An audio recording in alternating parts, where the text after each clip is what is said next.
Antes de mais, começo por dar os parabéns a esta biblioteca. 85 anos é, de facto, um aniversário para se celebrar.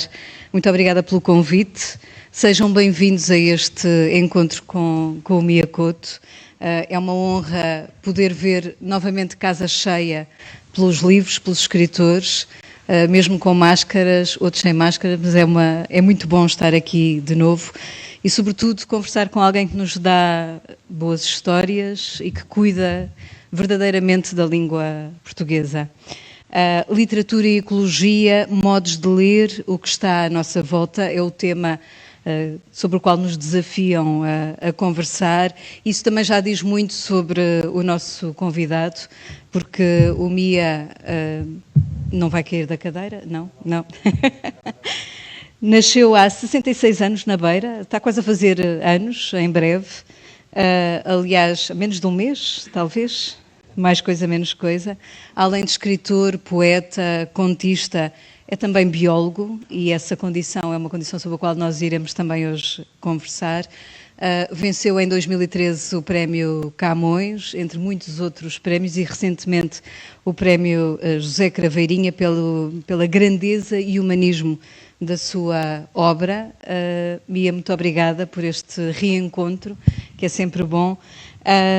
Escreves em Histórias Abençonhadas, talvez um dos livros que mais as pessoas recordam da tua obra.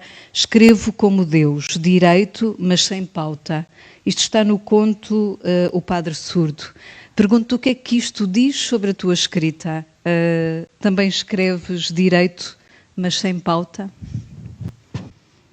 Bom, boa noite a todos e a todas. Muito obrigado por estarem aqui. É um prazer saber que a literatura, os livros, junta a gente assim como se fosse numa espécie de uma lareira, não é?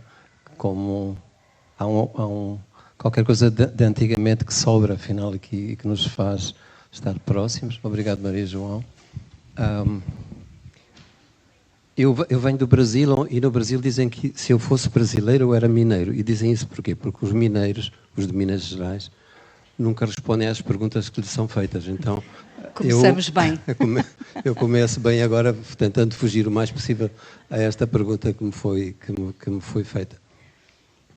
Eu, sempre que me perguntam porquê é que eu escrevo, ou se existe alguma razão, algum sentido de missão quando eu escrevo, não, eu tenho que inventar qualquer coisa para parecer inteligente, porque não tenho uma razão, não existe isso. Não, para eu ser verdadeiro, eu tenho que confessar que essas coisas me surgem, talvez por uma relativa incapacidade de eu fazer outras que seriam talvez mais rentáveis ou mais sérias, não sei.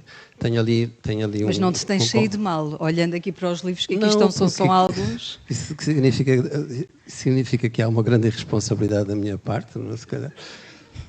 Mas eu tenho aqui comigo um velho amigo da infância, da adolescência, né? Andamos juntos na escola secundária, não foi? Ou primária já?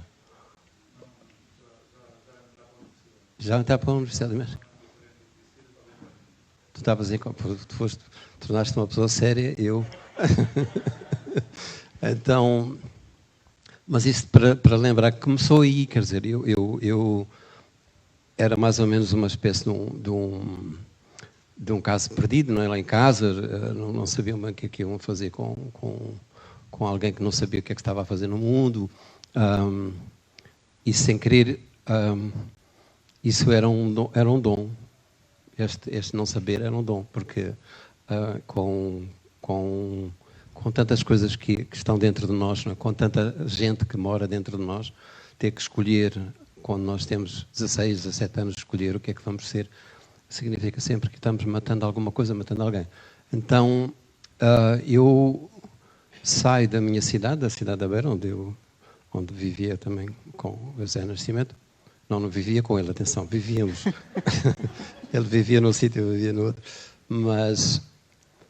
E acho que aquele foi um momento importante, porque eu fazia poemas, escrevia para as namoradas que nunca existiam, todas existiam na minha cabeça, eu era muito tímido e apaixonava-me todos os dias por uma que não existia também. E finalmente aconteceu uma coisa que realmente foi não só existente, mas me marcou muito. Eu saí da casa dos meus pais, portanto, de repente houve uma ruptura com aquilo que era a minha casa afetiva, não é? A minha casa, mesmo a minha cidade, porque havia só uma universidade em Moçambique, que era em Lourenço Marques, na altura, não é? Então eu chego à universidade e sabia que esse curso que eu tinha escolhido, esse curso não me tinha escolhido a mim, havia ali uma falta de correspondência. Eu amava a medicina, mas a medicina não queria saber nada de mim. Eu queria ser psiquiatra e, felizmente, a psiquiatria também não queria saber nada de mim. Então havia ali um desencontro e eu comecei a escrever cartas que eu inventava no sentido total. Isto eu inventava que ia enviar aquelas cartas para o meu pai ou para a minha mãe ou para os meus irmãos, no sentido de os trazer, de os fabricar a sua presença ali naquele quarto onde eu vivia. E essas cartas, sim, essas cartas é que foi o primeiro momento em que eu pensei que eu estava a tentar refazer essa casa, não é? E ao refazer essa casa, eu tinha esse sentimento talvez meio divino de construir o meu mundo. E quando eu escrevia as cartas era mais importante que os poemas, porque havia ali uma invenção de uma presença. É como se do lado da folha, porque nessa altura escrevia-se com papel, estava alguém, estava uma presença, Desculpem? Eu pensei que alguém estava a falar comigo, não. Não, corrija. Está tudo bem. Não, mas tem aqui uma cadeira. Tem aqui um lugar, aqui à frente. Não sento. Para ler, tenho em minha casa a biblioteca cheia. Então. Tem aqui o lugar à frente. Mas tem lugar aqui, não faça isso. Tudo bem. Então. Essas histórias, como é que elas vão nascendo? Ou seja, nesse momento era essa conversa, digamos, com a família, mas hoje tens uma família imensa de leitores. Continuas a criar essas histórias nesse diálogo com esse alguém imaginário? Sim, continuo. Eu acho que a pergunta que às vezes me fazem é esta: escreve para quem? E eu não sei. Eu acho que eu tenho que mentir, tenho que dizer uma coisa que não escrevo para ninguém. Eu escrevo com alguém, digamos assim. É como se essa presença dessa entidade que está ali, que é por amor de Deus, dê uma cadeira àquela senhora.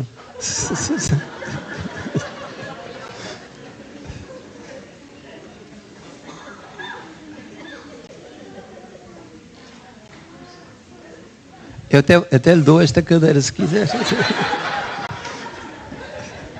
Bem-vinda. Olá. Beijinho para si.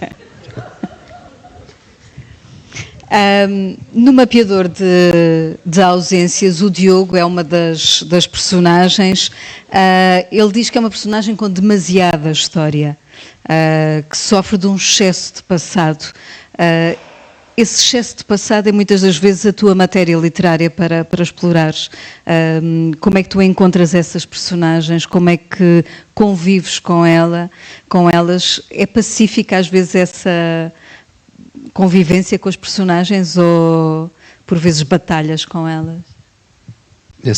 O caso deste livro que tu referes, O Mapeador de Ausências, é um livro de um regresso, que eu sabia que era um regresso impossível. Eu vou para a minha cidade e sabia que essa cidade só existia na minha cabeça. Isto é, eu tenho uma enorme vantagem porque eu sou uma pessoa sem memória. E invento memórias e invento esquecimentos. Invento as duas coisas, não é? E eu sabia que esse território que eu ia revisitar, e uma vez até levei os meus 2 irmãos, porque eles são a minha memória. São uma espécie de guardiões da tua memória? Eles são, além de tudo que está contido nessa coisa de ser irmão, eles são a minha memória. E foram cruciais, porque eu dizia assim: olha, esta casa onde vivemos, e eu dizia: mas que casa? nunca vivemos nesta casa, mas eu a certa altura pensei assim, ou dos uma, ou eles me internam e eu já fico em tratamento, ou eu assumo que para mim isso foi verdade, e essa casa, portanto, ganhou uma dimensão que para efeito do que eu queria, que era escrever esses passados, que não... acho que isso é que é importante, a gente ter a ideia de que algumas coisas dizemos no singular, como se houvesse um passado. Nós tivemos várias versões de vários passados, não é? E eles brigam dentro de nós e isso é perfeitamente saudável, não é? Eu tenho uma enorme inveja. Na minha casa durante o tempo eu era o único homem. Tinha a mulher e 2 filhas, o filho mais velho já tinha saído. E elas todas têm uma memória fantástica. E lembram-se de tudo. E lembram-se principalmente dos sonhos. Vou falar só nisso porque os sonhos são muito... É a matéria-prima, digamos, onde a gente autoriza que exista dentro de nós uma certa loucura. Porque a loucura é tida como uma coisa da doença, não é? É arrumada num departamento que tem que ser... quem tem a chave é o médico, não é? Mas nós temos dentro de nós essa loucura que todos os dias nos visita, na forma de um sonho. O sonho não é do domínio da razão. E essa... A poesia e a literatura faz, digamos assim, essa ponta autorizada, porque aquele é o tipo que está a fazer arte, ou a senhora está a fazer arte, e portanto tem acesso a essa loucura. Mas elas faziam de manhã uma coisa que me irritava muito, que era, elas lembravam-se dos sonhos todos, e contavam, com todos os detalhes, e eu não me lembrava de sonho nenhum.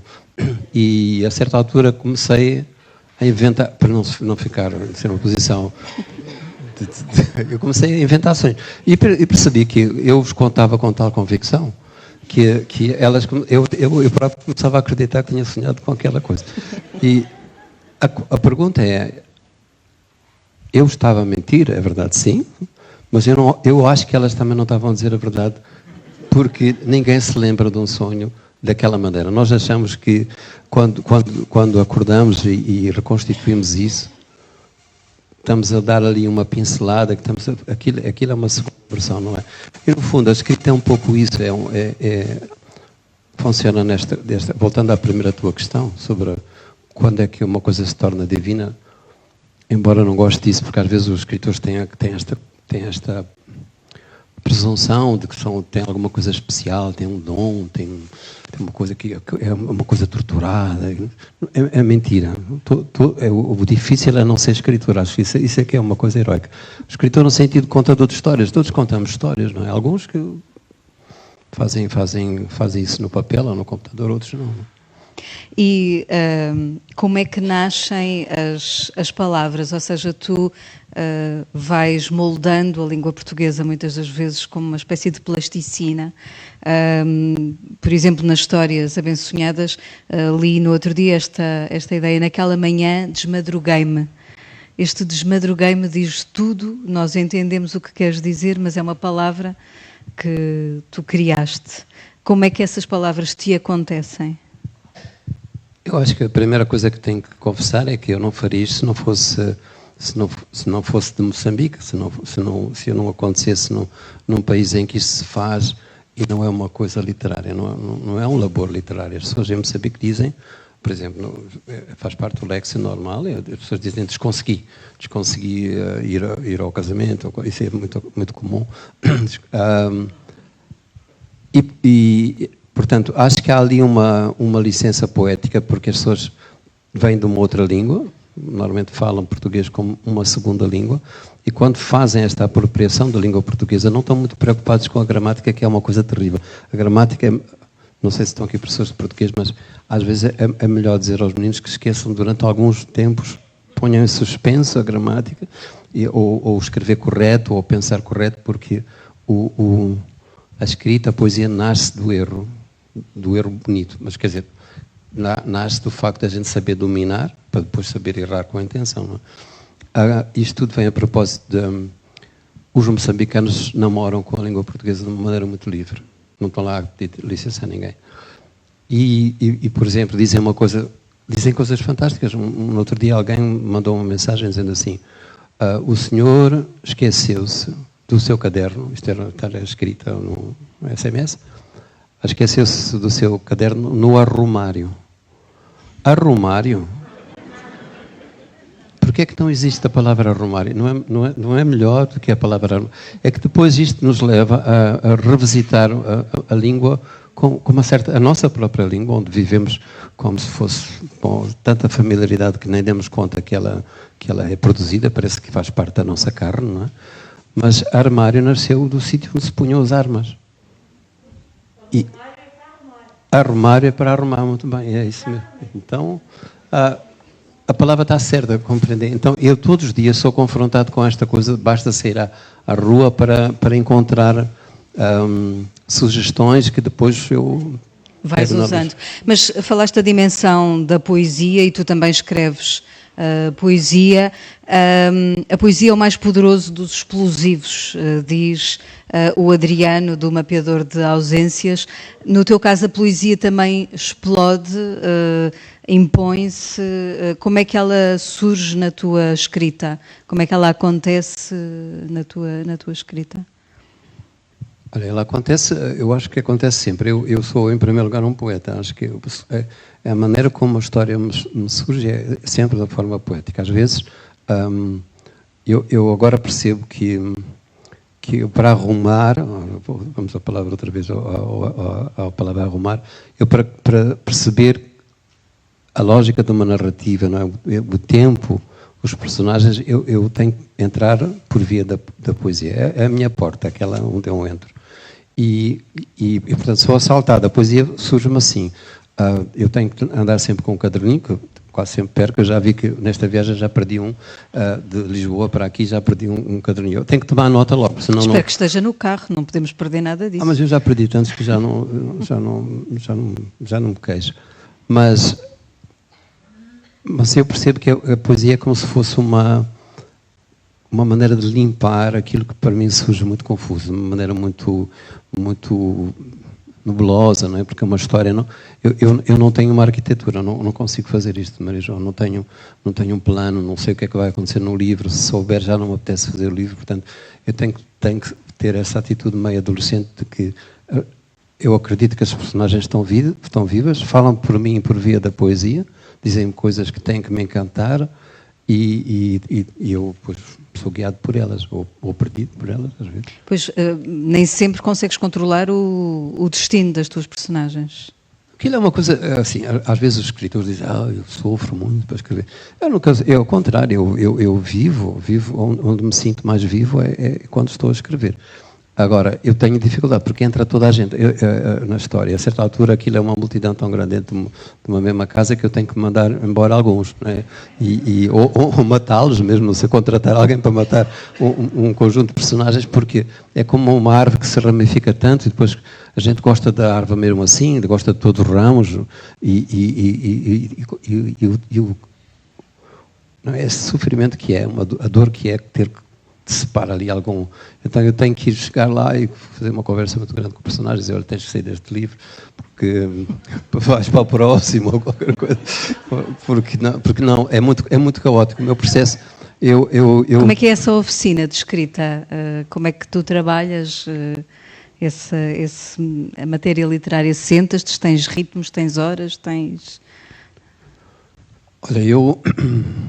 Não tenho, é mesmo muito caótico, é assim, é um processo de tal maneira caótico que eu próprio não sei explicar, mas, por exemplo, é ótimo quando eu posso instalar o caos dentro de um tempo e de um espaço. Por exemplo, agora estive, confesso fazer, estive entre o Brasil e Portugal, estive com Covid. Eu acho que não é novidade para ninguém, toda a gente já teve. É a segunda vez, já sou reincidente. Então tive que ficar fechado num espaço e naqueles dias que estive fechado foi ótimo, porque o Covid não era... a primeira vez que tive medo, a primeira vez que tive Covid pensei que podia acontecer qualquer coisa grave, mas agora não, acho que a gente já está a perder o medo do bicho, né? E foi ótimo porque eu já nem sabia onde é que era a casa de banho da minha casa, aquilo era uma coisa com livros e cadernos e papéis no chão. eu preciso dessa lógica mesmo, preciso de que essa desarrumação interior esteja também exterior. Mas depois é uma chatice para meter aquilo. Agora estou a fazer, hoje fiz isso, estou a escrever um novo livro, estou a tentar meter aquilo em gavetas, não é? Que é para aquilo ser governável, não é? Porque senão é um cavalo sem rédea, não é? Mas tens um fim determinado ou ele vai sendo construído nesse caos? Eu vou fazendo assim, tenho um título provisório. Vou fazendo um título provisório que é para arrumar aquilo, haver uma espécie de um maestro que eu já sei que daqui a 5 dias já mudei de maestro, que é para pelo menos haver ali alguma coisa que se vai tendo um certo curso, não pode ser tão caótico assim. Todo o tempo. Nós estamos numa biblioteca com 85 anos de história, mas há um dado que saiu recentemente sobre índices de leitura em Portugal, que é, enfim, estão na Rua da Amargura. Em 2020, 61% dos portugueses não pegou num livro, não leu um livro. Como é que tu olhas para isto, para o facto das pessoas estarem a ler cada vez menos, não pegarem num livro um ano inteiro? Eu acho isso muito preocupante. Acho que alguma coisa tem que ser pensado.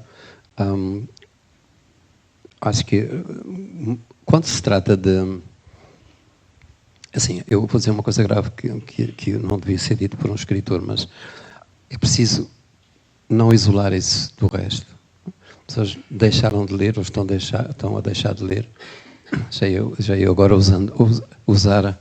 Eu venho do Brasil, de 15 dias no Brasil, já ia construir uns gerúndios, estão deixando de ler. Mas se estivesse no Alentejo, estava autorizado, não é? Então, mas eu acho que a questão grave para mim é que as pessoas estão deixando de fazer isso juntamente com outras coisas que estão deixando de acontecer, que é, por exemplo, a incapacidade de existir nos outros, de escutar os outros, de construir histórias, digamos, de saber encantar as crianças, não é?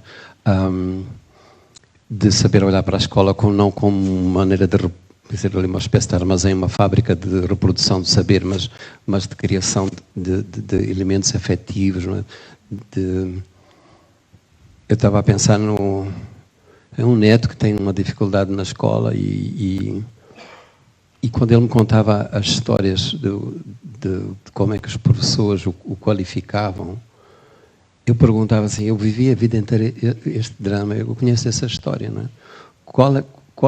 Quanta arrogância pode existir nesta coisa de que alguém que está qualificado para desmotivar um jovem que está começando a sua vida e que mais do que propriamente ser avaliado pelo desempenho, pelo rendimento, por aquilo que ele vai ser nesta grande máquina de fazer coisas, não é? de produzir, quanto é que ele vai ser uma pessoa.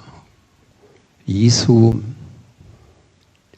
já não sei porque é que eu estou a dizer tudo isto, mas vinha a propósito. Estávamos a propósito dos índices de leitura, das pessoas não lerem, desse empobrecimento também, não é? Esse empobrecimento é mais geral do que eu creio. A gente acusamos muito a pandemia, porque a pandemia nos separou, ficamos isolados, já não damos tantos abraços.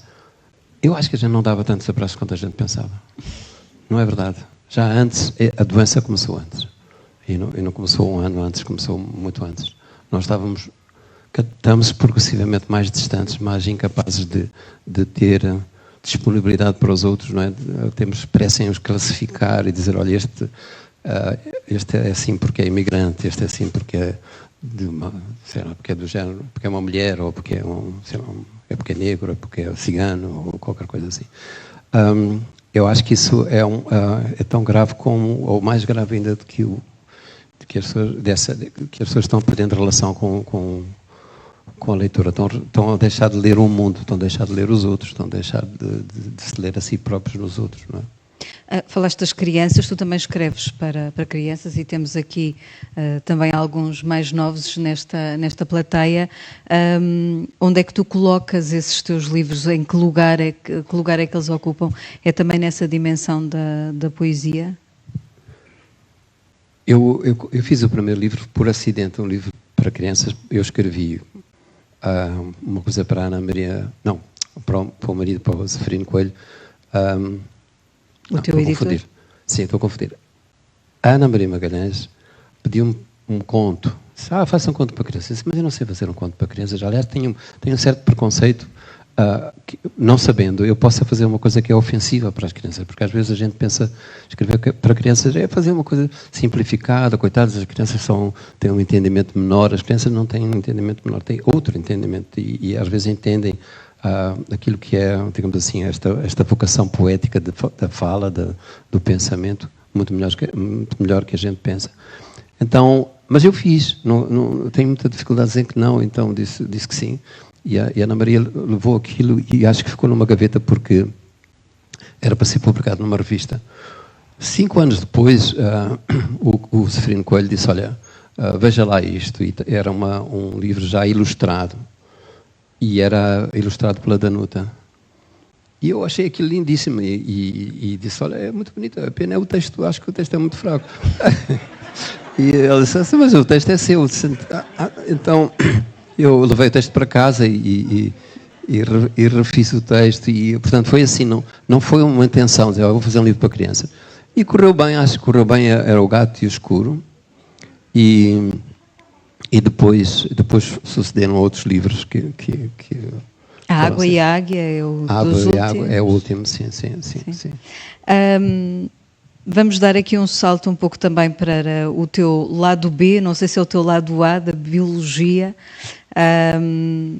Isso não é o curso da medicina que tentaste, mas foi a biologia que te chamou. Tiveste um encontro com a biologia a certa altura. Porquê a escolha dessa área? Eu às vezes digo a brincar, fui lá, eu interrompi o curso de medicina por uma razão que não vou contar aqui, mas não foi uma decisão minha, foi uma espécie de um destino. Mas voltei para a universidade 11 anos depois e cheguei a matricular-me em medicina, mas queria-me obrigar a fazer as disciplinas de anatomia, que são uma agressão. E por causa dessa grande felicidade da diretora teimar que eu tinha que começar do zero, ela abriu-me sem querer uma porta maravilhosa. Eu sou muito feliz porque a biologia é um casamento perfeito para mim, porque não tanto no que ela tem de ciência, mas por aquilo que ela me dá acesso a uma coisa que me encanta sempre e encanta a todos nós, que é a vida, não é? O que é que a biologia me entrega? Entrega-me uma espécie de uma linguagem. Eu sei falar com aquilo que parece não ter fala. Isto é, eu olho para uma árvore hoje e sei o que é aquela árvore. Sei o nome dela, sei o que é que ela quer dizer, sei porque é que ela tem este tipo de folha, sei. E sei que aquilo que vejo não é tudo, e, enfim. A biologia... Eu vou só dizer 3 coisas assim, que eu acho que a biologia é uma pena que seja tida só como uma ciência. A biologia devia ser ensinada na escola primária como uma espécie de forma de pensar o mundo radicalmente diferente daquilo que é hoje comum entre nós. O número 1, a biologia diz que nós não somos o centro, não somos o topo da espécie, não fomos colocados aqui para administrar os chamados recursos, não é? A biologia diz-nos, vocês são simplesmente entre 1000, entre milhões, aliás, não é entre 1000. 2, a biologia diz que não somos humanamente puros, não somos criaturas puras. Nós somos só 10%. 10% do nosso corpo é humano. O resto são outros que estão aqui. E mesmo naquilo que as pessoas defendiam, mas no genoma, os nossos genes, está lá escrito que a nossa identidade puramente humana. Mentira, não é verdade. Uma parte dos nossos genes não são humanos, são de vírus que estão por lá. Eles não sabem como arrumar aquilo. Há cientistas que ficam muito atrapalhados com esta coisa da indefinição. Mas a ciência é isso. A ciência tem que sempre contar com um lado misterioso, um lado, não tem que ter medo de não saber. A ciência é isso, é esse jogo entre o que ainda é enigma e aquilo que se tem como certeza. Ora, se uma pessoa, desde criança, percebe que é feita dessa grande diversidade, isto é, dentro de mim existem todos, como é que esta pessoa pode ser amanhã um racista ou um sexista ou dizer que os ciganos são não sei o quê, com essa convicção que se diz hoje, não é? Porque está lá, dentro de nós estão todos esses, não é? Ou quando se fala das orientações sexuais, ou às vezes desorientações sexuais, não sei, isso está em potência, está dentro de nós, mora aqui, não é? Depois tem expressões ou não. Terceira, última coisa, esta coisa do determinismo que as outras ciências dizem, a química e a física é uma coisa muito simples, a matemática ainda mais. Há causas e depois há um efeito. Mas na biologia não é tão simples. Isto é, vocês podem ter os genes que quiserem. Levou-se anos a fazer um mapeamento genético e o genoma humano está aqui agora, tem um mapa. Com uma grande pressa chamamos aquilo letras, como se a vida copiasse a nossa própria lógica humana. Não faz isso.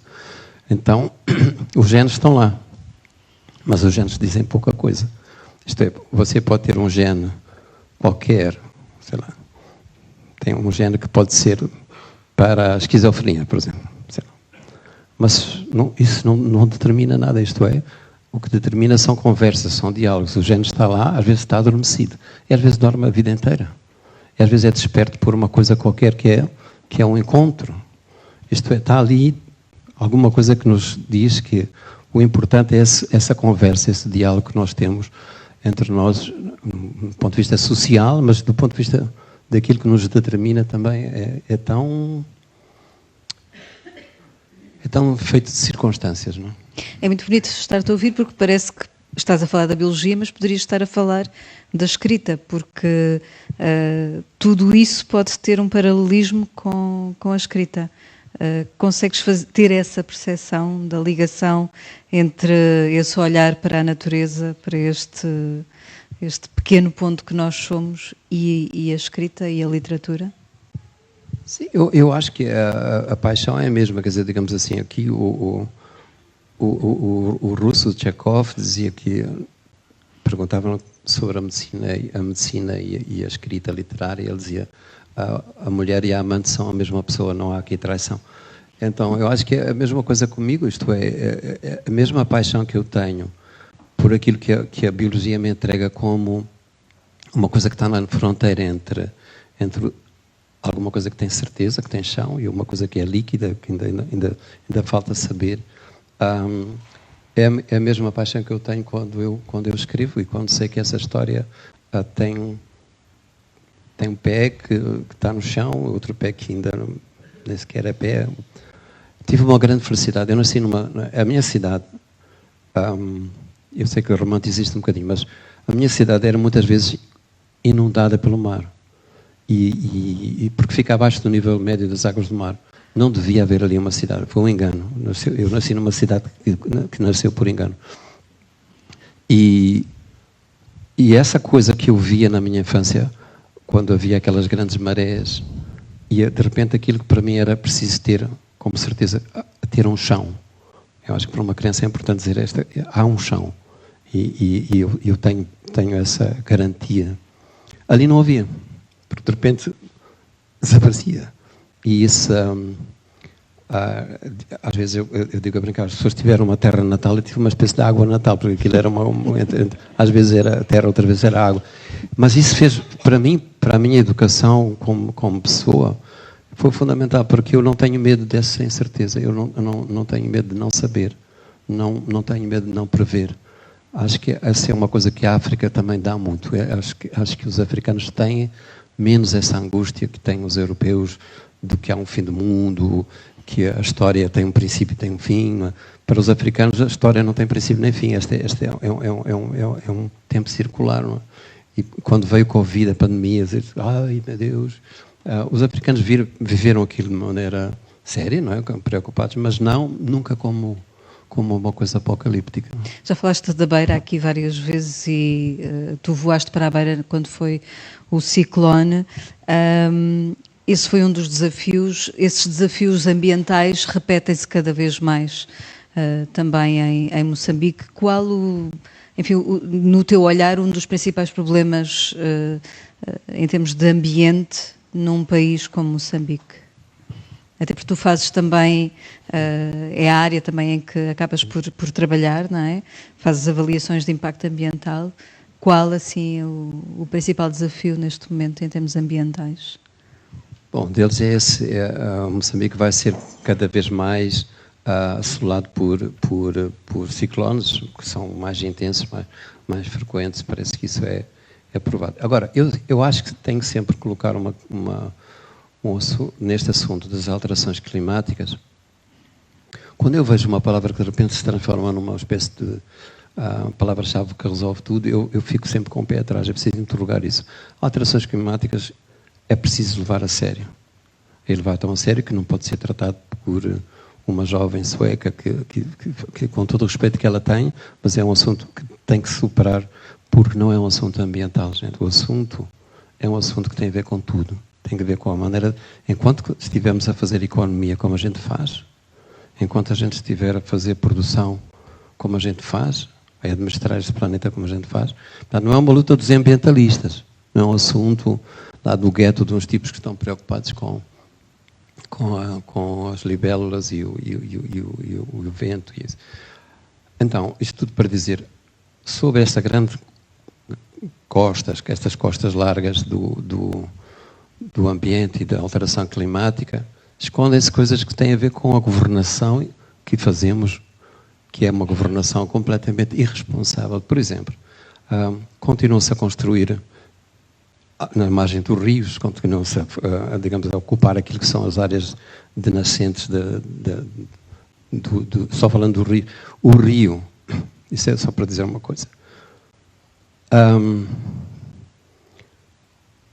A maneira de pensar o mundo, a maneira de pensar a natureza tem que mudar ela própria.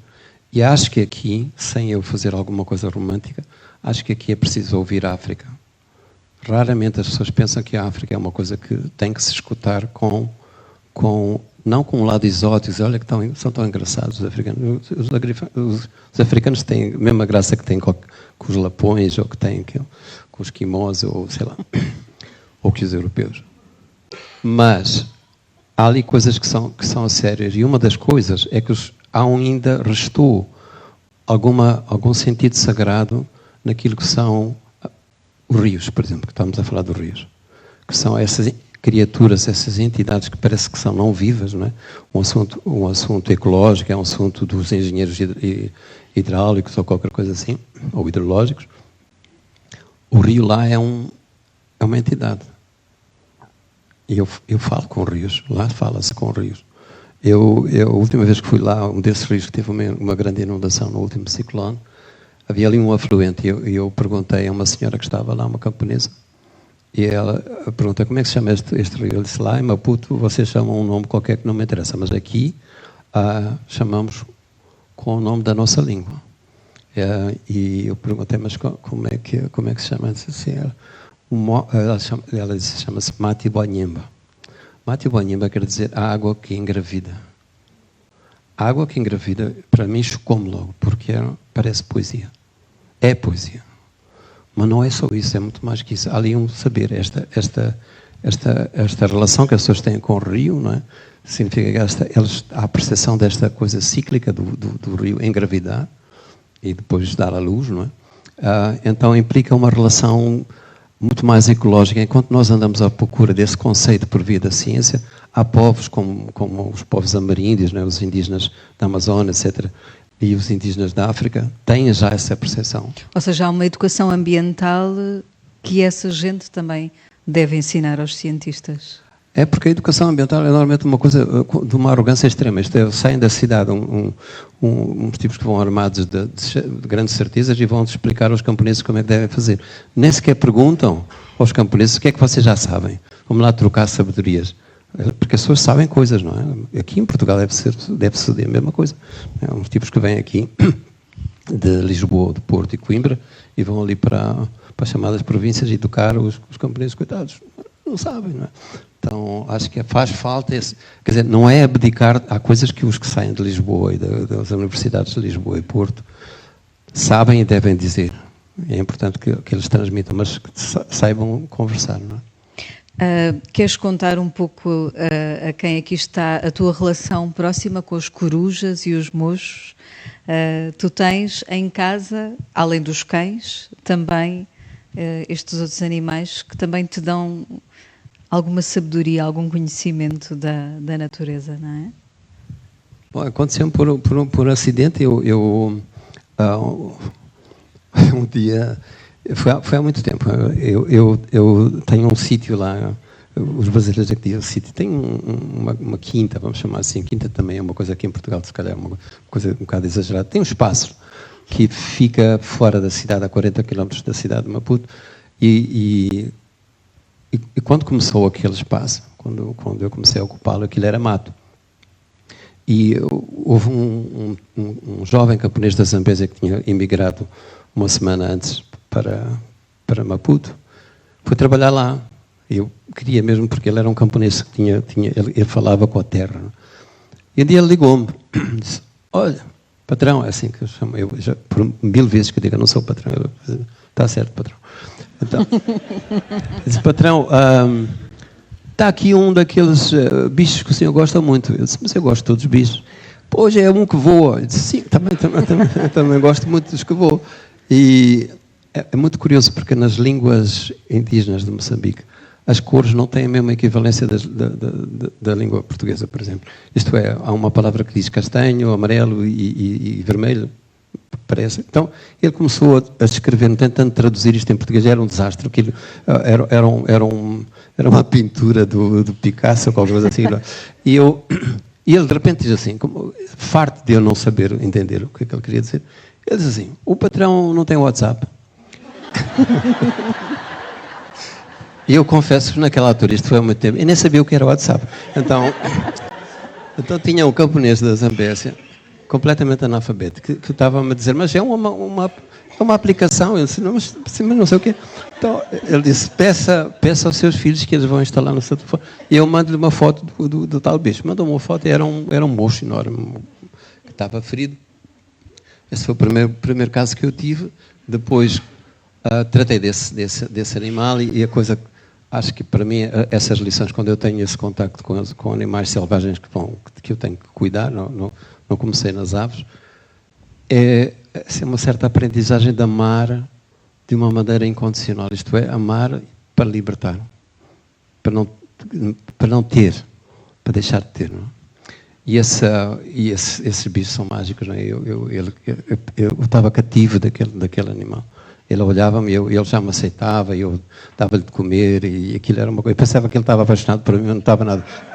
E aquilo era uma coisa mais ou menos oportunista, assim que ele conseguiu voar. Ele voou e pronto, começou essa coisa. Depois os vizinhos acharam estranho, porque acharam que era uma coisa de feiticeiro. Ali ter-se corujas em casa é um assunto sério. E comecei a receber telefonemas. Olha, também tenho aqui um que caiu, não sei o quê. E vinham-me entregar corujas e mochos, etc. Eu já sou mais famoso em Moçambique como corujeiro do que como escritor. Então, trato delas, daquelas que não podem ser devolvidas à vida selvagem. Eu fico com elas.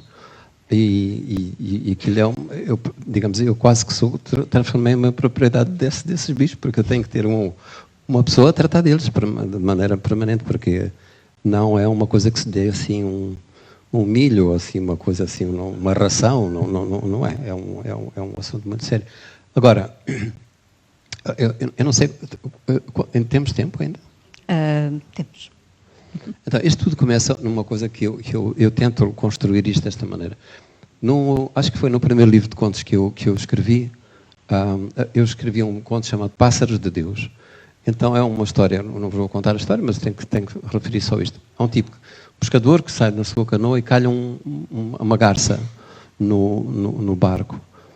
E ele acha que aquilo é uma coisa divina, acha que Deus mandou-lhe aquele pássaro para que ele tome conta do animal. Ele vai para casa com o tal pássaro, e a mulher, isto era um tempo da guerra em Moçambique, na guerra civil, não havia o que comer, não é? Portanto, a mulher, quando chega a casa, vê o fulano com uma garça, diz-lhe: ei, já temos jantar. E ele diz: não, ele defende até ao fim, até uma coisa trágica, não vos vou contar, e ele faz a defesa porque Deus estava a pôr à prova a sua bondade e a sua dedicação. Isto aconteceu e alguns anos depois eu estou na estação de biologia da Ilha da Anhaca e caiu-me uma garça, quer dizer, não caiu, estava caída uma garça, bebê, e eu levei para a estação e tratei dela, e ela adotou-me, ela quando via, ela saltava, eu era uma espécie de um tio ou uma tia, ou não sei o que. E eu disse aos meus colegas, agora vou para Maputo, e alguém tem que ficar a tratar da garça. Não, essa garça é tua, agora tens de levar. Então eu levei a garça no barco de passageiros, já era uma coisa estranha, porque eu trazia como se fosse um cão, com uma guita, e quando cheguei a Maputo, atravessei o canal, e o homem do táxi disse, não isto vai sujar o carro todo, não. E eu andei pela cidade inteira trouxe a garça ao colo e chego a casa, a minha mulher abre a porta e diz, estás maluco? Disse, mais ou menos, não disse que ia comer a garça no jantar, mas disse, temos cães, não podemos ter esta garça aqui, então tens que devolver. Eu levei a garça para... E a história repete-se, eu começo a ter uma série de encontros em que há um pássaro, ou vários pássaros, que vêm ter comigo, ou que eu digamos... assim, eu acho que o meu destino é ser guardador de pássaros. Guardador de pássaros. E assim parece que vamos vendo as histórias dos teus livros a acontecerem. Estamos aqui já na reta final, vamos também ainda ter espaço para uma ou duas perguntas do público, mas queria também perguntar-te um pouco sobre a situação de Moçambique, até porque saiu esta semana algo que me parece preocupante, porque Moçambique teve uma das maiores quedas no Índice Global de Paz. Está no lugar 122, entre 163 países. São dados do Instituto de Economia e Paz. A situação de Cabo Delgado contribuiu certamente muito para isto. Continua a ser uma situação muito problemática? Continua a haver ataques terroristas? Sim, continua. Acho que vai continuar. Acho que não é uma coisa que Moçambique seja capaz de tratar sozinho. Mas Moçambique não tem pedido ajuda externa, não quer essa ajuda externa? Não é isso. Acho que o Moçambique não falou, não se explicou bem e por isso, digamos, está sujeito a esse tipo de interpretações. Assim, Moçambique preferiu que as pessoas que fossem para o terreno fossem pessoas que estivessem integradas culturalmente, racialmente, linguisticamente naquele lugar. Isto é, as pessoas que vêm do Ruanda falam Swahili, por exemplo, que é uma língua que se fala naquela região. E como não é um assunto simplesmente militar, de eficiência militar, não é? Podíamos ter chamado os americanos, mas a gente sabe o que é que os americanos fazem normalmente quando chegam a um lugar, não é? Não são propriamente um bom exemplo depois do que é que fica.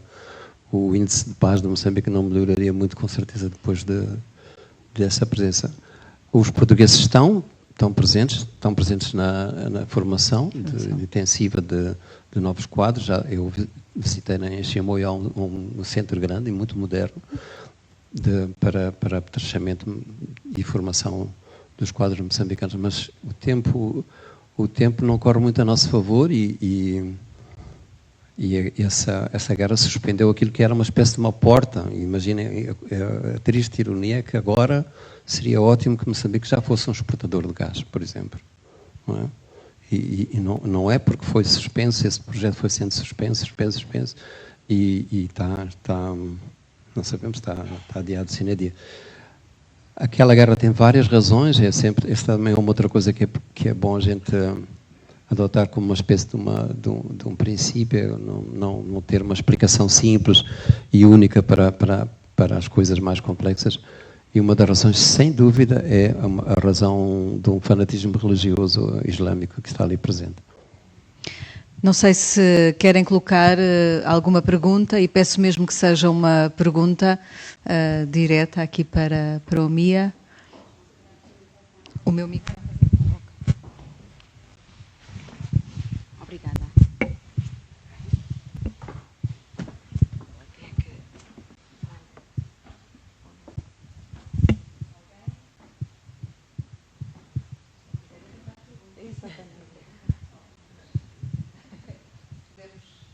Alguém quer?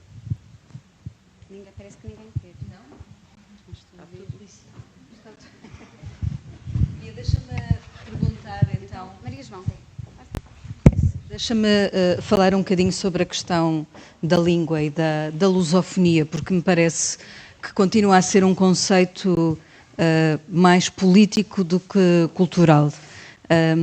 Para ti, o que é que significa essa lusofonia? Que sentido é que ela ainda tem? Precisa de ser regado? Precisa de ser cuidado de outra forma? Eu acho que aquilo que estamos a fazer aqui digamos assim, é o que nós podemos fazer, é conhecer o que é que os outros países estão a escrever e a produzir, é conversarmos numa língua comum que tem os seus sotaques, as suas variantes. Mas eu, sinceramente, espero pouco e não quero esperar mesmo também. Não é uma crítica, digamos. É como eu não ter ido para a medicina. Ainda bem que não fui lá parar. Ainda bem para mim, para a medicina, para o mundo inteiro. Mas, também, quer dizer, esperar que os governos dirijam esse assunto, eu acho que é um equívoco. Os governos vão fazer uma coisa chamada CPLP, vão fazer uma coisa... Sabem que o Instituto da Língua Portuguesa já é a segunda vez que nasce, e acho que é a segunda vez que nasce mais ou menos morto. Nasceu nada morto. É uma coisa muito nossa. Os brasileiros e os portugueses fizeram uma grande festa de inauguração e fizeram um edifício, fachada, os diretores tinham carros, etc. E depois nunca aconteceu nada. A pergunta é, se calhar, não é um drama, se calhar não precisamos mesmo daquela coisa para a gente se entender.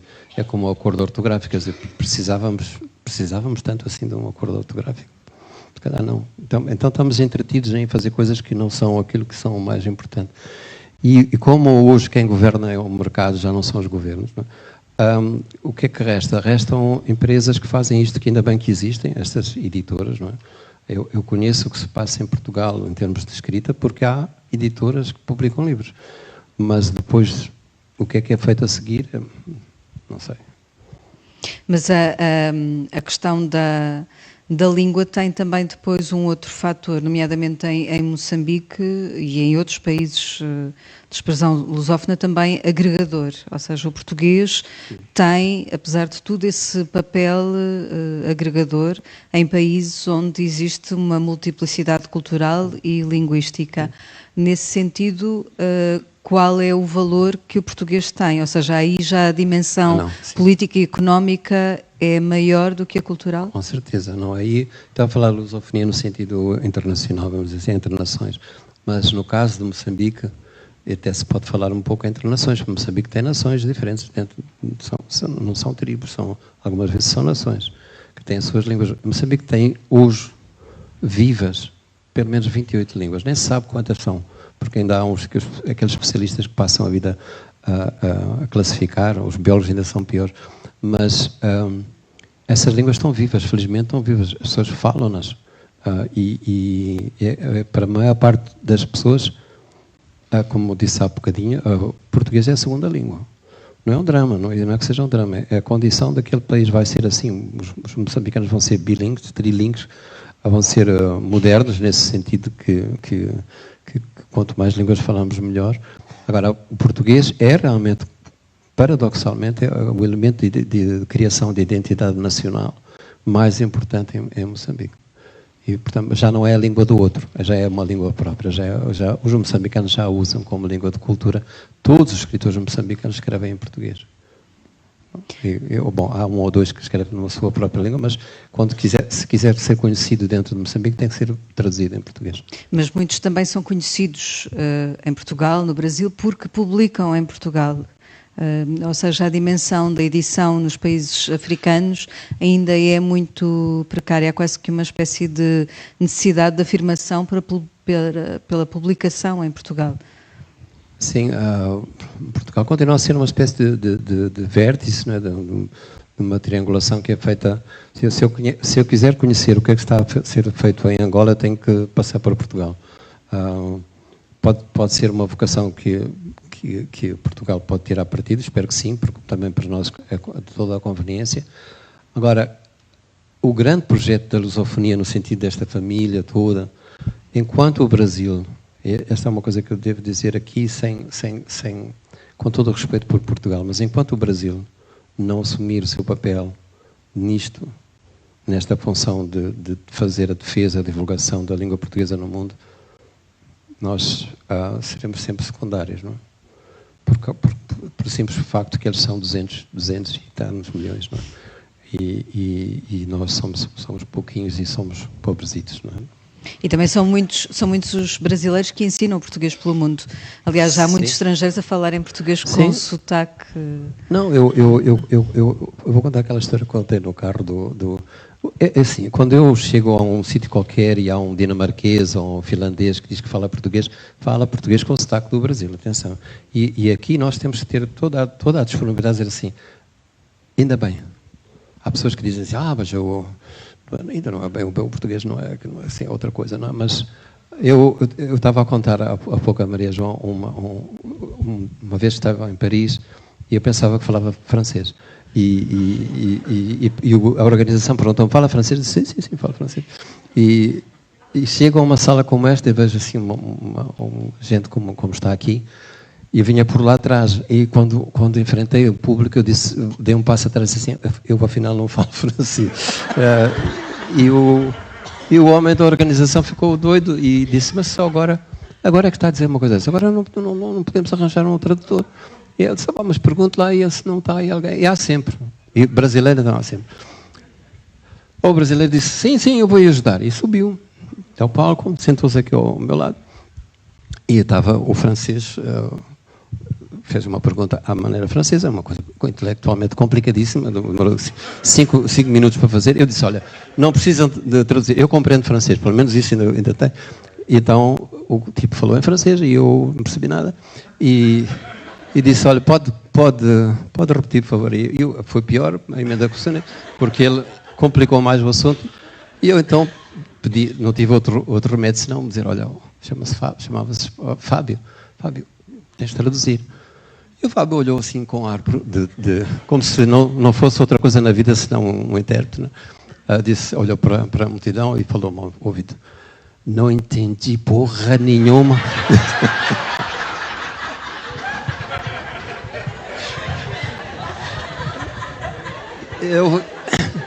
Eu fiquei em pânico, né? Então você não vê, porque ninguém percebia porque é que eu estava com aquele ar lívido, e ela disse assim, não entendi porra nenhuma, inventa qualquer merda.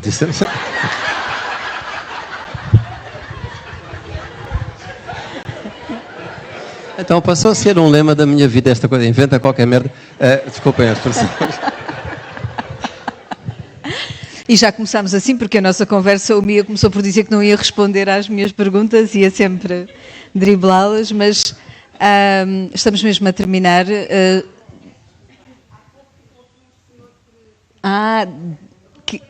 Ok, queres pôr a sua pergunta? Estamos mesmo a terminar, portanto...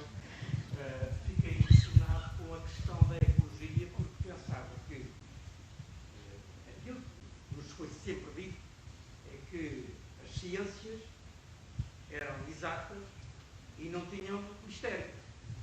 Essa questão dos mistérios era mais para os espirituais, para a religião, essas coisas. E eu fiquei, de facto, um bocadinho, enfim, impressionado com esta nova versão. Eu gostava que aprofundasse mais um bocadinho isso, porque eu fiquei um bocadinho... Sim. Foi misterioso. O mistério tem pouco mistério. O mistério é aquilo que nós não sabemos ainda. Veja o seguinte, se a ciência tivesse esse entendimento pleno do que é, por exemplo, o mundo, a vida, ou qualquer coisa assim, fechava a porta, isto é, você não precisava de mais pesquisa, não é? E a ciência deixa de ser científica quando ela não tem essa atitude de questionar o que já sabe, inclusive. Quando perguntaram ao tal, o físico Niels Bohr, para falar do átomo, ele disse assim, só há uma maneira de eu falar sobre o átomo, é através da poesia. Porque nós estamos a falar de alguma coisa de uma unidade que ultrapassa aquilo que é o nosso próprio vocabulário e que usamos para dizer as coisas na dimensão que nós temos, digamos assim, sensorial, não é? Então, esta é, digamos, não posso dizer mais do que isso, mas a ciência vive nessa fronteira, não é? Vai desbravando, vai empurrando aquilo que é o lado mais de penumbra, não é? E veja o que aconteceu agora com este vírus. A arrogância que nós tínhamos de pensar que tínhamos que ficar surpresos, não é? É uma coisa, eu acho uma coisa espantosa, como de repente a gente fica surpreendido. Olha que coisa, olha uma pandemia que tinha acabado de haver uma em 1918. 1918 não é uma coisa tão longe assim. Matou 50 milhões de pessoas. E como é que algo invisível nos troca a vida Exatamente, toda? é assim. Custa-nos a nós, humanos, que pensamos que somos o comandante, o chefe de orquestra, admitir que uma coisa invisível, que é um vírus, tem o poder de parar a nossa vida. E vai acontecer mais vezes, não é? Portanto, eu acho que é uma lição de humildade que temos que assumir. E, infelizmente, eu acho que a gente vai passar esta pandemia e vamos voltar quase a estaca zero. As lições que podíamos tomar da importância, por exemplo, de uma pesquisa que seja orientada não por a indústria farmacêutica, por exemplo, mas por aquilo que é determinado por uma Organização Mundial de Saúde, que, entretanto, vazaram, não é? Ela já praticamente não existe, não é? Uma casca. E ela deixa de existir no momento em que é preciso este tipo de coisa que é multilateral, que os países têm que conversar. Os países já não conversam, não é? Nem na área de saúde, resolvem à maneira que a gente sabe, não é? E precisávamos de bons serviços nacionais de saúde, precisávamos de prevenção, de dar toda a prioridade à prevenção. Não vamos fazer coisa nenhuma dessa, vamos repetir tudo. E vai aparecer daqui a um tempo mais uma pandemia e a gente vai ficar talvez surpreso com o poder que a natureza tem. E depois vamos acusar as alterações climáticas outra vez. Não? Muito obrigada. Muito obrigada também a todos. Eu sei que ficavam aqui certamente mais tempo, mas queria dizer que o Mia poderá dar alguns autógrafos. Peço que seja um livro só, com alguma disciplina também, até para podermos chegar ao maior número de pessoas. Muito obrigada a todos. É um prazer ver casa cheia para ouvir um escritor, para estar aqui em torno destes livros, e espero sobretudo que leiam e que descubram, porque a obra do Mia tem muitas portas de entrada para esses mistérios, para muitas personagens. Obrigada, Mia. Muito obrigado.